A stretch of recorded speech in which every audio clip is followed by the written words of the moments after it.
కడపలో ఓడిపోతామని వైసీపీ జీవితంలో అనుకుని ఉండదు. కడపలో తెలుగుదేశం పార్టీ గెలవడం ఒక ఎత్తు అయితే, ఇప్పుడు అక్కడ ఎమ్మెల్యే కడప రెడ్డమ్మ అంటూ బాగా పేరు తెచ్చుకుంది. వైసీపీ వాళ్ళ మీద ఫుల్ ప్లేట్ దందా నిర్వహిస్తోంది. ఆమె మీద ఇప్పుడు నెగిటివ్ స్టోరీలు స్టార్ట్ చేశారు.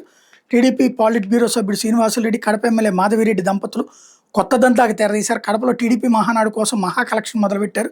నిన్నటి వరకు కడప నగరాభివృద్ధి పేరుతో ప్రజల నుంచి విరాళాలు సేకరిస్తున్నామని చెప్పిన వాళ్ళు నేడు ఆ సొమ్మును మహానాడు పేరుతో తమ జేబులో వేసుకునే పనిలో పడ్డారు. ఎన్నికల్లో గెలవడం కోసం మాధవిరెడ్డి కడప నగరాభివృద్ధి కోసం చేసే పనుల వివరాలు తెలియజేస్తూ సొంత మేనిఫెస్టోను విడుదల చేశారు. ఇందులో భాగంగా కడప నగరంలోని ప్రతి వీధిలో సీసీ కెమెరాలు పెడతామని హామీ ఇచ్చారు. ఆమె గెలిచి ఏడాదైనా ఒక్క హామీ నెరవేర్చలేదని ప్రజలు ప్రశ్నించడం మొదలుపెట్టారు.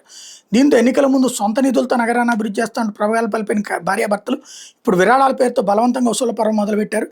నగరంలో సీసీ కెమెరాల ఏర్పాటుకు విరాళాలు ఇవ్వాలని ప్రముఖులకు వాట్సాప్ మెసేజ్లు పంపారు. ఎవరెవరు ఎంతెంత ఇవ్వాలో కూడా వాళ్లే నిర్ణయించారు. ఎమ్మెల్యే సూచన మేరకు నగరంలో సీసీ కెమెరాల ఏర్పాటు కోసం ప్రైవేట్ ఆసుపత్రుల వైద్యులు 1,00,000 చొప్పున విరాళం ఇవ్వాలని ఇండియన్ మెడికల్ అసోసియేషన్ నగర శాఖ ఆదేశించింది. ఎస్పీ పేరిట చెక్ లేదా డీడీ ఇవ్వాలని సూచించింది. దీని మీద విమర్శలు రావడంతో వ్యవహారంతో తమకు సంబంధం లేదని ఎస్పీ ప్రకటించినట్టు తెలిసింది.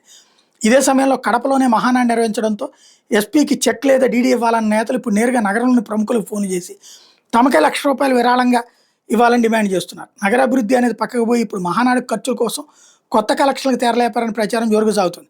విరాళాల కోసం శ్రీనివాసరెడ్డి నేరుగా వైద్యులకు ఫోన్లు చేస్తున్నట్టు పలువురు డాక్టర్లు చెప్పారు. ఇప్పటికే కొంతమంది డాక్టర్లు డబ్బులు ముట్ట చెప్పినట్టు సమాచారం.